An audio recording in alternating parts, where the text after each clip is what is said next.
जय हिंद दोस्तों, Sandeep tricky math special YouTube channel में आप सभी का स्वागत है। बिहार पुलिस नई भर्ती 2023 नेक्स्ट वैकेंसी है वो 21,391। इसके लिए प्रैक्टिस सेट नंबर 9 है। प्रैक्टिस सेट नंबर 1 से लेकर 8 तक हो चुका है। अगर वे सारी वीडियो अभी तक नहीं देखे होंगे तो इसके लिए प्लेलिस्ट बना दी है, वहाँ से जाकर आप सारी वीडियो एक एक करके देख सकते हैं। इस प्रैक्टिस सेट में हम 50 अति महत्वपूर्ण प्रश्न देखने वाले हैं, तो इस वीडियो को अंत तक देखिएगा। वीडियो स्टार्ट करते हैं और चलते हैं हम प्रश्न की तरफ। पहला प्रश्न है आपके सामने कि भवानी नदी किसकी सहायक नदी है। ऑप्शन नंबर ए है गंगा, बी है यमुना, सी है चिनाब और डी है कावेरी। बताइए यहाँ पर 1 नंबर प्रश्न का सही आंसर क्या है। भवानी नदी किसकी सहायक नदी है। जो भी कैंडिडेट यहाँ पर ऑप्शन नंबर सी बता रहे हैं चिनाब नदी, बिल्कुल ही सही जवाब है। गंगा नदी की सबसे बड़ी सहायक नदी कौन सी है, तो यमुना है, याद रखिएगा। नेक्स्ट यहाँ पर सेकेंड प्रश्न है आपके सामने कि एसबीआई का मुख्यालय कहाँ है। कोलकाता है, मुंबई है, दिल्ली है और मद्रास है। बताइए यहाँ पर सेकेंड प्रश्न का सही आंसर क्या है। एसबीआई का मुख्यालय कहाँ है। जो भी कैंडिडेट यहाँ पर ऑप्शन नंबर बी बता रहे हैं मुंबई, बिल्कुल ही सही जवाब है। एसबीआई की स्थापना कब हुआ। 1 जुलाई 1955 ईस्वी में एसबीआई का स्थापना हुआ। नेक्स्ट यहाँ पर 3 नंबर प्रश्न है आपके सामने कि नगर निगम का प्रमुख कौन होता है। अध्यक्ष होता है, प्रधान होता है, मेयर होता है और सभापति होता है। बताइए 3 नंबर प्रश्न का सही आंसर क्या है। नगर निगम का प्रमुख कौन होता है। जो भी कैंडिडेट यहाँ पर ऑप्शन नंबर सी बता रहे हैं मेयर, बिल्कुल ही सही जवाब है। नेक्स्ट यहाँ पर 4 नंबर प्रश्न है आपके सामने कि प्रार्थना समाज की स्थापना किसने की थी। आत्माराम पांडुरंग, बी है दयानंद सरस्वती, सी है बाल गंगाधर तिलक और डी है रामकृष्ण परमहंस। बताइए यहाँ पर 4 नंबर प्रश्न का सही आंसर क्या है। प्रार्थना समाज की स्थापना किसने की थी। जो भी कैंडिडेट यहाँ पर ऑप्शन नंबर ए बता रहे हैं आत्माराम पांडुरंग, बिल्कुल ही सही जवाब है। आत्माराम पांडुरंग के द्वारा प्रार्थना समाज की स्थापना 1867 ईस्वी में किया गया। दयानंद सरस्वती के द्वारा आर्य समाज का स्थापना 1875 ईस्वी में किया गया और रामकृष्ण मिशन का स्थापना स्वामी विवेकानंद के द्वारा 1897 ईस्वी में किया गया और ब्रह्म समाज का स्थापना 1828 ईस्वी में राजा राम मोहन राय के द्वारा किया गया। ये सब याद रखिएगा। नेक्स्ट यहाँ पर 5 नंबर प्रश्न है आपके सामने कि संविधान सभा का प्रथम निर्वाचित अध्यक्ष कौन थे। डॉक्टर राजेंद्र प्रसाद, जवाहरलाल नेहरू, सरदार वल्लभ भाई पटेल और डी है लोकमान्य तिलक। बताइए यहाँ पर 5 नंबर प्रश्न का सही आंसर क्या है। संविधान सभा का प्रथम निर्वाचित अध्यक्ष कौन थे। जो भी कैंडिडेट यहाँ पर ऑप्शन नंबर ए बता रहे हैं, बिल्कुल ही सही जवाब है डॉक्टर राजेंद्र प्रसाद। संविधान सभा का गठन कब हुआ था और उस टाइम अस्थायी अध्यक्ष किसे नियुक्त किया गया था, तो सच्चिदानंद सिन्हा को 9 दिसंबर 1946 ईस्वी को, 9 दिसंबर 1946 ईस्वी को। और डॉक्टर राजेंद्र प्रसाद को अस्थायी अध्यक्ष कब बनाया गया, तो 11 दिसंबर 1946 ईस्वी को। नेक्स्ट यहाँ पर 6 नंबर प्रश्न है आपके सामने कि बुद्ध ने अपना पहला उपदेश कहाँ दिए थे। वैशाली में, बोधगया में, सारनाथ में और डी है इनमें से कोई नहीं। बताइए 6 नंबर प्रश्न का सही आंसर क्या है। बुद्ध ने अपना पहला उपदेश कहाँ दिए थे। जो भी कैंडिडेट यहाँ पर ऑप्शन नंबर सी बता रहे हैं सारनाथ, बिल्कुल सही जवाब है। देखिए महात्मा बुद्ध का जन्म हुआ था वो 563 ईसा पूर्व में लुम्बिनी में हुआ था, जो कि नेपाल में स्थित है। उसके बाद 29 वर्ष के आयु में गृह त्याग कर वह बिहार में आ गए बोधगया। यहाँ पर उनका ज्ञान की प्राप्ति हुआ। 7 सप्ताह यहाँ पर रहे थे बोधगया में और ज्ञान के प्राप्ति के उपरांत यह अपना पहला उपदेश दिए थे वो सारनाथ में दिए थे, सारनाथ में दिए थे। और सबसे ज़्यादा उपदेश कहाँ पर दिए थे, श्रावस्ती में दिए थे। उसके बाद से 483 ईसा पूर्व में इनका देहांत हो गया कुशीनगर, जो कि यूपी में है। और 483 ईस्वी में पहला बौद्ध संगति हुआ था कहाँ पर, तो राजगीर में हुआ था।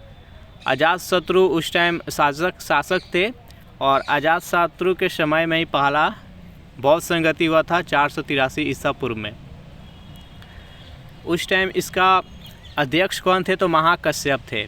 सेकेंड जो बौद्ध संगति हुआ था वो वैशाली में हुआ था और उस टाइम शासक कौन थे, तो काला अशोक थे। कब हुआ था, तो 383 ईसा पूर्व में हुआ था।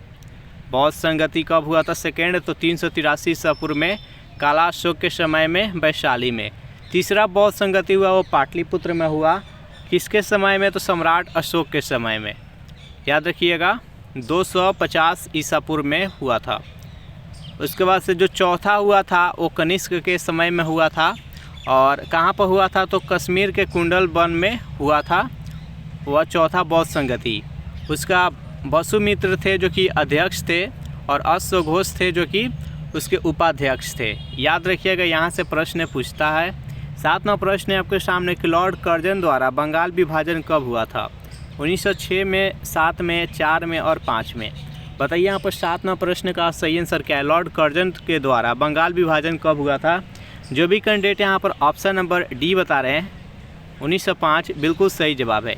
1905 में जब बंगाल विभाजन हुआ था उस टाइम कांग्रेस के अध्यक्ष कौन थे? तो गोपाल कृष्ण गोखले थे जो कि कांग्रेस के अध्यक्ष थे। याद रखिएगा, ये भी पूछा जाता है कि बंगाल विभाजन के समय कांग्रेस के अध्यक्ष कौन थे? तो गोपाल कृष्ण गोखले। 1906 ईस्वी में मुस्लिम लीग की स्थापना हुआ। याद रखिएगा, मुस्लिम लीग का स्थापना ढाका में हुआ जो कि 1906 ईस्वी में हुआ। 1907 ईस्वी में कांग्रेस का विभाजन हुआ।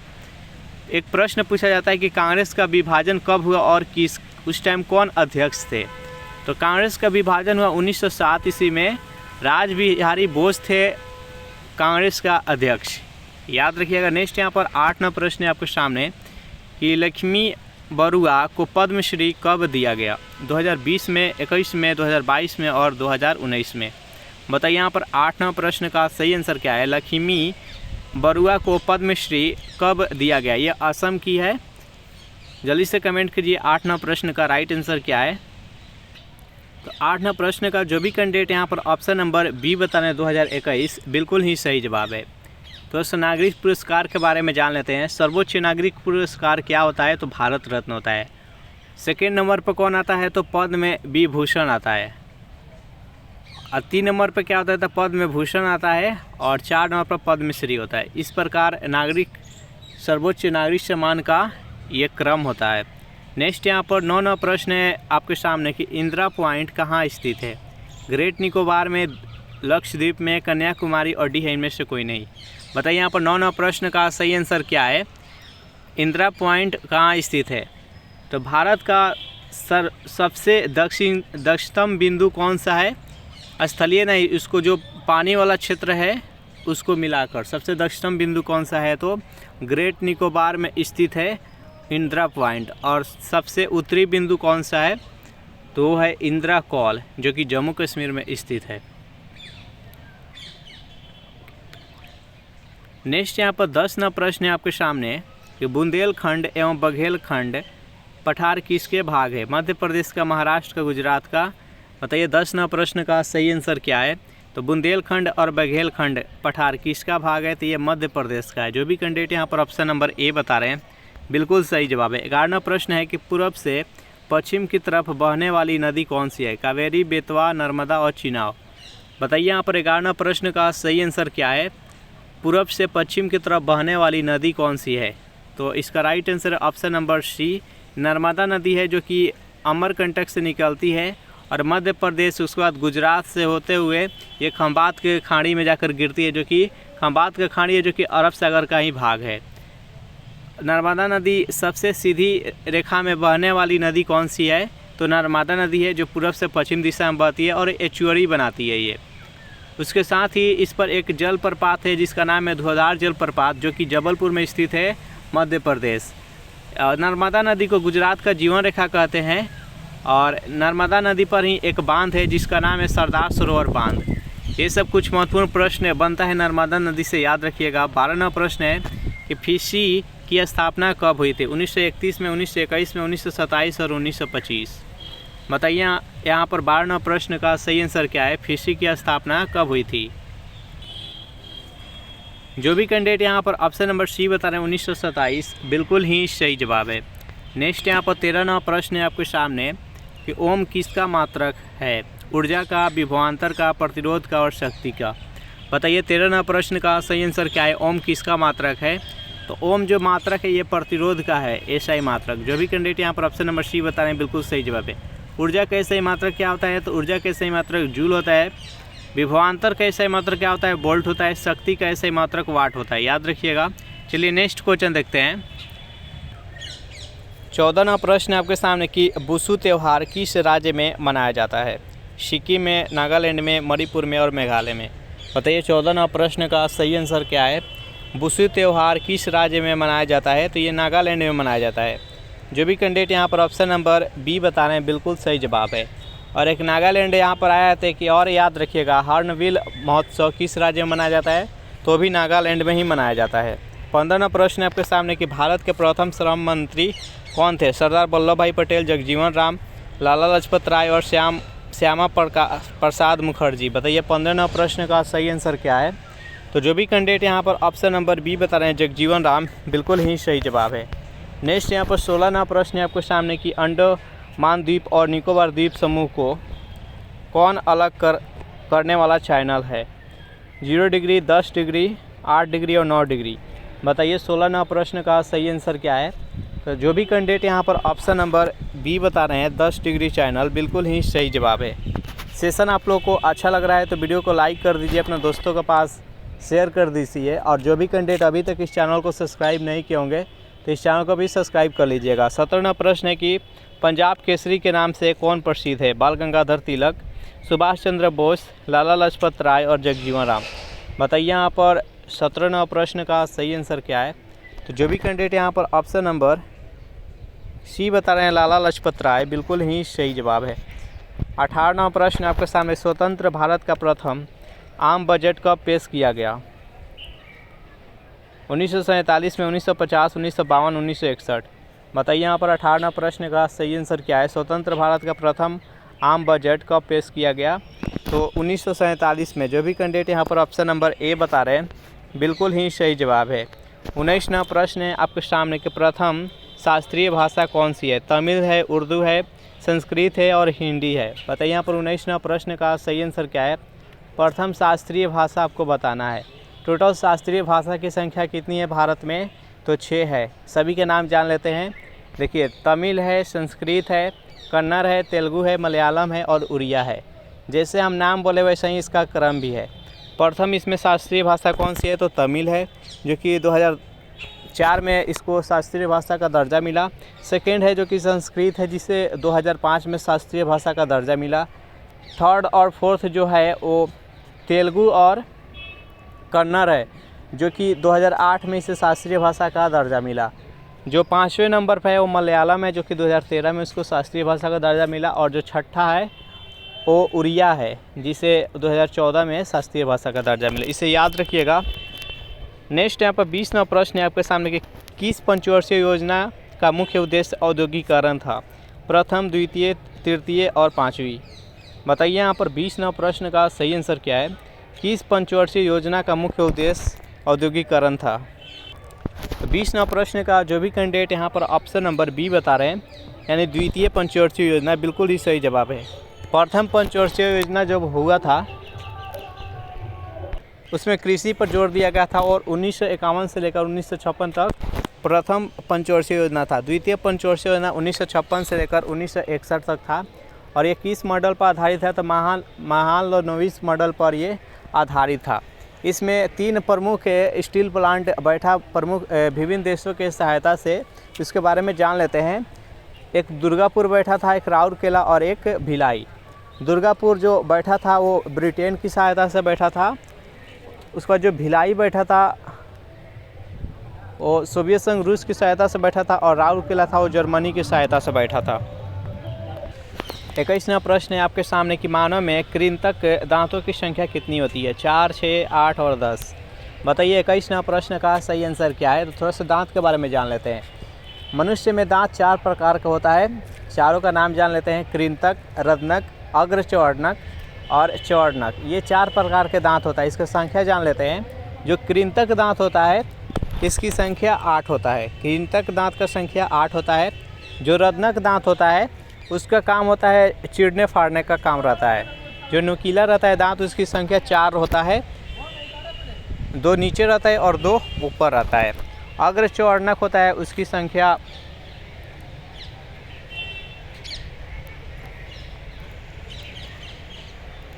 8 होता है। अग्रचौड़नक का संख्या 8 होता है। उसके बाद से जो चौड़नक होता है उसकी संख्या 12 होता है। इस प्रकार से टोटल 32 दांत होती है। नेक्स्ट यहाँ पर 22वां प्रश्न आपके सामने कि कौन सा संविधान संशोधन शहरी स्थानीय निकायों से संबंधित है? 72वां, 73वां, 74वां, 76वां। बताइए यहाँ पर 22वां प्रश्न का सही आंसर क्या है? तो जो भी कैंडिडेट यहाँ पर ऑप्शन नंबर सी बता रहे हैं 74वां, बिल्कुल ही सही जवाब है। सेशन आप लोग को कैसा लग रहा है ज़रूर कमेंट करके बताइएगा। नेक्स्ट यहाँ पर 23वां प्रश्न देख लेते हैं। प्रश्न आपके सामने कि त्रिचूरपुरम उत्सव कहाँ मनाया जाता है? कर्नाटक में, केरल में, पश्चिम बंगाल और तेलंगाना। बताइए यहाँ पर 23वां प्रश्न का सही आंसर क्या है? त्रिचूरपुरम उत्सव कहाँ पर मनाया जाता है? तो ये केरल में मनाया जाता है। जो भी कैंडिडेट यहाँ पर ऑप्शन नंबर बी के साथ जा रहे हैं बिल्कुल ही सही जवाब है। 24वां प्रश्न है आपके सामने कि 42वां संविधान संशोधन कब हुआ था? 1976 में, 74 में, 72 में और 71 में। बताइए यहाँ पर 24वां प्रश्न का सही आंसर क्या है? 42वां संविधान संशोधन कब हुआ था? जो संविधान में 42वें संविधान संशोधन था, बेहद इम्पोर्टेंट ये संविधान संशोधन था जो कि 1976 में हुआ था। इसमें क्या क्या जोड़ा गया था संविधान में तो जान लेते हैं। देखिए 1976 में जो 42वें संविधान संशोधन हुआ था उसमें स्वर्ण सिंह समिति के सिफारिश पर मौलिक कर्तव्य को ऐड किया गया था। जब ऐड किया गया था तो उस टाइम उसका संख्या 10 था। याद रखिएगा, मौलिक कर्तव्य को ऐड किया गया था 42वें संविधान संशोधन के तहत। उसके बाद जो प्रस्तावना है, प्रस्तावना में 3 वर्ड ऐड किया गया था जिसका नाम है पंथ निरपेक्ष, अखंडता और समाजवादी। ये 3 शब्द प्रस्तावना में भी ऐड किया गया था। नेक्स्ट यहाँ पर 25वां प्रश्न है आपके सामने कि गन्ना के किण्वन से क्या प्राप्त होता है, क्या बनता है? इथेनॉल, ईथर, पेट्रोल और डी है, इनमें से कोई नहीं। बताइए 25वां प्रश्न का सही आंसर क्या है? गन्ना के किण्वन से क्या बनता है? जल्दी से कमेंट कीजिए। तो 25वां प्रश्न का जो भी कैंडिडेट यहाँ पर ऑप्शन नंबर ए बता रहे इथेनॉल, बिल्कुल ही सही जवाब है। नेक्स्ट यहाँ पर 26वां प्रश्न है आपके सामने कि मक्का कहाँ स्थित है? सऊदी अरब में, इंडोनेशिया में, ईरान में और इराक में। बताइए यहाँ पर 26वां प्रश्न का सही आंसर क्या है? मक्का कहाँ स्थित है? तो जो भी कैंडिडेट यहाँ पर ऑप्शन नंबर ए बता रहे हैं सऊदी अरब, बिल्कुल ही सही जवाब है। चलिए नेक्स्ट यहाँ पर 27वां प्रश्न देख लेते हैं। बोडो, डोगरी, मैथिली और संथाली भाषा को किस संविधान संशोधन के तहत जोड़ा गया था? जो भारतीय संविधान के अनुसूची 8 है उसमें टोटल 22 भाषा है और यहाँ पर जो 4 भाषा को ऐड किया गया है ये कौन से संविधान संशोधन के तहत ऐड किया गया है आपको बताना है। तो जो भी कैंडिडेट यहाँ पर ऑप्शन नंबर डी के साथ जा रहे हैं यानी 92वां, बिल्कुल ही सही जवाब है। चलिए नेक्स्ट यहाँ पर 28वां प्रश्न देख लेते हैं। प्रश्न है आपके सामने कि दिल्ली दरबार के दौरान भारत की राजधानी कोलकाता से दिल्ली स्थानांतरित करने का घोषणा कब हुई थी? 1910 में, 1911 में, 1912 में, 1914 में। बताइए यहाँ पर 28वां प्रश्न का सही आंसर क्या है? तो जो भी कैंडिडेट यहाँ पर ऑप्शन नंबर बी बता रहे हैं 1911 ईस्वी, बिल्कुल ही सही जवाब है। नेक्स्ट यहाँ पर 29वां प्रश्न है आपके सामने कि जियोलॉजिकल सर्वे ऑफ इंडिया का मुख्यालय कहाँ है? नई दिल्ली, मुंबई, कोलकाता और सूरत। बताइए 29वां प्रश्न का सही आंसर क्या है? जियोलॉजिकल सर्वे ऑफ इंडिया का मुख्यालय कहाँ है? जल्दी से बताइए इसका आंसर सही कौन सा है? तो इसका right answer option number A, Kolkata. Next यहाँ पर 30वां प्रश्न है आपके सामने कि तेजस्विनी और हौसला योजना किस राज्य में लॉन्च की गई है? बिहार में, झारखंड में, जम्मू कश्मीर और उड़ीसा में। बताइए 30वां प्रश्न का सही आंसर क्या है? तेजस्विनी और हौसला योजना किस राज्य में लॉन्च की गई है? ये जम्मू कश्मीर में लॉन्च की गई है। याद रखिएगा, इसका right answer option number C. 31वां प्रश्न है आपके सामने कि 12वीं पंचवर्षीय योजना का कार्यकाल क्या था? तो ये 12वीं जो पंचवर्षीय योजना था ये आधा अधूरा था क्योंकि 2015 में ही बीच में ही नीति आयोग आ गया था और 12वीं पंचवर्षीय योजना ये अंतिम पंचवर्षीय योजना था। तो इसका जो कार्यकाल था ये 1912 से 1917 था। नेक्स्ट यहाँ पर 32वां प्रश्न है आपके सामने कि दंत चिकित्सक किस दर्पण का प्रयोग करते हैं? अवतल दर्पण का, उत्तल दर्पण का, समतल दर्पण का और डी है, इनमें से कोई नहीं। बताइए यहाँ पर 32वां प्रश्न का सही आंसर क्या है? जो दंत चिकित्सक होते हैं वो इलाज के लिए कौन सा दर्पण का प्रयोग करते हैं? तो देखिए जो अवतल दर्पण होता है उसमें वस्तु का प्रतिबिंब जो बनता है वो वस्तु से 12 बनता है, इसलिए अवतल दर्पण का प्रयोग किया जाता है। तो इसका राइट आंसर है ऑप्शन नंबर ए। नेक्स्ट यहाँ पर 33वां प्रश्न है आपके सामने कि क्षेत्रफल के अनुसार सर्वाधिक वन वाला राज्य कौन सा है? उत्तर प्रदेश, मध्य प्रदेश, महाराष्ट्र और राजस्थान। बताइए 33वां प्रश्न का सही आंसर क्या है? क्षेत्रफल के अनुसार सर्वाधिक वन वाला राज्य कौन सा है? तो इसका राइट आंसर है option number B, Madhya Pradesh. Next यहाँ पर 34वां प्रश्न आपके सामने कि क्षेत्रफल की दृष्टि से विश्व में भारत का स्थान क्या है। यहाँ पर क्षेत्रफल की दृष्टि से पूछा गया है कि भारत का स्थान कितना नंबर पर है। जो क्षेत्रफल की दृष्टि से सबसे बड़ा देश है वो रूस है और भारत का स्थान है जो कि 7वां है। तो याद रखिएगा इस प्रश्न का राइट आंसर है ऑप्शन नंबर डी। लेकिन अगर जनसंख्या के बारे में बात की जाए तो भारत वर्तमान समय में 1 नंबर स्थान पर है। चीन को पछाड़ कर 1 नंबर पर आ गया है। जनसंख्या की दृष्टि से भारत 1 नंबर पर है। नेक्स्ट यहाँ पर 35वां प्रश्न आपके सामने कि लद्दाख का हेमिस नेशनल पार्क किस लिए प्रसिद्ध है। हिम तेंदुए के लिए, चिंकारा के लिए, बाघ के लिए और हिरन के लिए। बताइए यहाँ पर 35वां प्रश्न का सही आंसर क्या है। तो ये हिम तेंदुए के लिए प्रचलित है। इसका राइट आंसर है ऑप्शन नंबर ए। 36वां प्रश्न है आपके सामने कि यांत्रिक ऊर्जा को विद्युत ऊर्जा में बदलता है। डायनेमो, सितार, मोमबत्ती और स्पीकर। बताइए यहाँ पर 36वां प्रश्न का सही आंसर क्या है। यांत्रिक ऊर्जा को विद्युत ऊर्जा में इसमें से कौन सा यंत्र बदलता है। तो जो डायनेमो है वो यांत्रिक ऊर्जा को विद्युत ऊर्जा में कन्वर्ट करता है। तो इस प्रश्न का सही आंसर है ऑप्शन नंबर ए। नेक्स्ट यहाँ पर 37वां प्रश्न है आपके सामने कि कार्बन का कौन सा अपरूप है जो कि विद्युत का सुचालक होता है। हीरा होता है, ग्रेफाइट होता है, कोक होता है, चारकोल होता है। बताइए 37वां प्रश्न का सही आंसर क्या है। कार्बन का कौन सा अपरूप विद्युत का सुचालक होता है। तो कार्बन का जो ग्रेफाइट होता है वो विद्युत का सुचालक होता है। तो इस प्रश्न का राइट आंसर है ऑप्शन नंबर डी। और कार्बन का ही एक अपरूप है जिसका नाम है हीरा, जो कि ब्रह्मांड का सबसे कठोर पदार्थ होता है। नेक्स्ट यहाँ पर 38वां प्रश्न है कि बोनालू उत्सव कहाँ मनाया जाता है। तेलंगाना में, आंध्र प्रदेश में, सिक्किम में और हरियाणा में। बताइए यहाँ पर 38वां प्रश्न का सही आंसर क्या है। बोनालू उत्सव कहाँ मनाया जाता है। तो जो भी कैंडिडेट यहाँ पर ऑप्शन नंबर ए बता रहे हैं तेलंगाना, बिल्कुल ही सही जवाब है। 39वां प्रश्न देख लेते हैं। प्रश्न है आपके सामने कि सबसे बड़ा बायोस्फीयर रिजर्व कौन सा है। डिब्रू सैखोवा, नोकरेक, नंदा देवी और सिमलीपाल। बताइए यहाँ पर 39वां प्रश्न का सही आंसर क्या है। सबसे बड़ा बायोस्फीयर रिजर्व कौन सा है। तो सबसे बड़ा बायोस्फीयर रिजर्व है जो कि जिसका नाम है डिब्रू सैखोवा, जो कि असम में स्थित है। तो इस प्रश्न का राइट आंसर है ऑप्शन नंबर ए, नोकरेक।